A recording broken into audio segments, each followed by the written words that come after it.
Halo, nama saya Emil Barokah dari kelas 12 HPLDS. Pada kali ini saya akan menyampaikan materi tentang koloid. Koloid adalah suatu campuran zat heterogen antara dua zat atau lebih, di mana partikel-partikel zat yang berukuran koloid tersebar secara merata di dalam zat lain.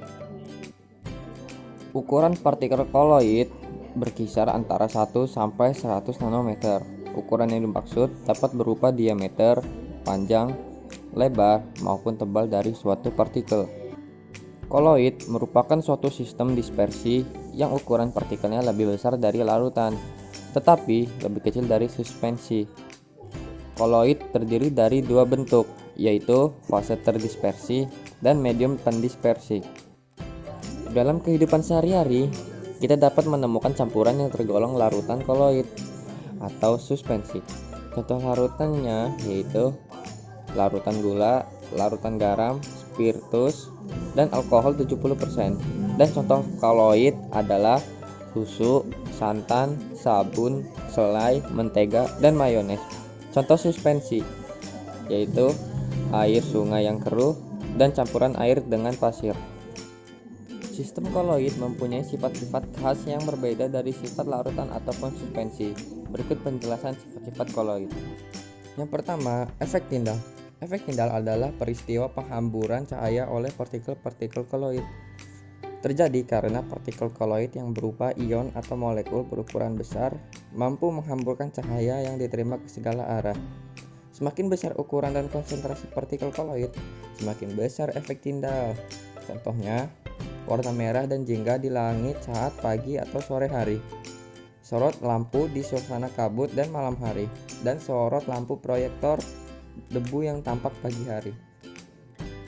Yang kedua, gerak Brown. Gerak Brown adalah gerakan acak partikel koloid dalam medium pendispersinya. Terjadi karena tumbukan tidak seimbang antara partikel-partikel koloid.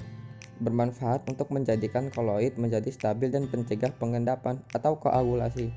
Contohnya, gerak air dan susu dalam koloid.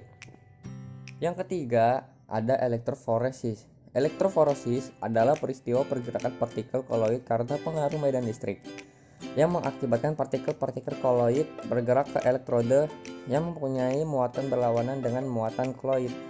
Contohnya, lorong pabrik yang dipasangi lempeng logam bermuatan negatif dan mesin kotrel.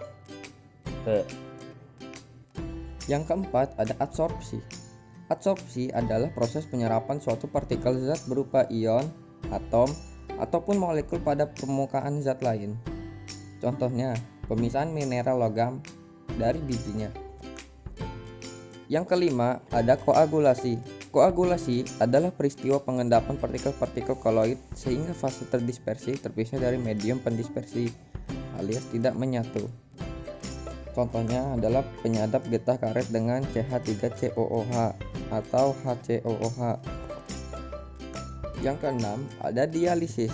Dialisis adalah sifat koloid untuk mengurangi ion-ion pengganggu dengan tidak membuat koloid bersentuhan dalam air dan tetap berada di kantong semi-permeable. Contohnya adalah hemodialisis pada penderita gagal ginjal.